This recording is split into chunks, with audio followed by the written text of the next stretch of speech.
বিশ্বনবী ছাড়া কিয়ামতের ময়দানে কেউ আমাদের জন্য সুপারিশ করতে পারবে? পাগল হয়ে যাব আমরা।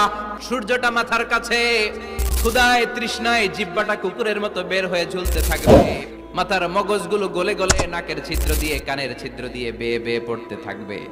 সবাই সাইয়েদনা আদম রে ধরবে, সাইয়েদনা আদম বলবে আমি পারবো না। সাইয়েদনা ইসা আলাইহিস সালাম বলে এত জায়গায় ঘুরা লাভ নাই, জায়গা মতো যাও মিয়া, জায়গা মতো যাও। মাকামে মাহমুদে বিশ্বনবীকে সেজদায় পড়ে থাকতে দেখবা। বিশ্বনবী কাঁদতে থাকবেন, সেজদায় পড়ে কাঁদবেন। সবার জিকির ইয়া নফসি, বিশ্বনবীর জিকির ইয়া উম্মতি। বিশ্বনবীর কান্না দেখে আল্লাহর সহ্য হবে না। আল্লাহ বলবে না নবী ইরফা রাসাক, মাথা উঠান, যার জন্য সুপারিশ করবেন তাকেই জান্নাত দিয়ে দেব। বিশ্বনবী বলেন সব নবীর দুনিয়াতে একটা স্পেশাল দোয়া ছিল, সব নবীর ওই দোয়াটা দুনিয়াতেই করেছেন। বিশ্বনবী বলেন আমি আমার দোয়াটা কিয়ামতের দিন ওই দিন করে আমি তোমাদের সুপারিশ করে জান্নাতে পাঠায়া দেব।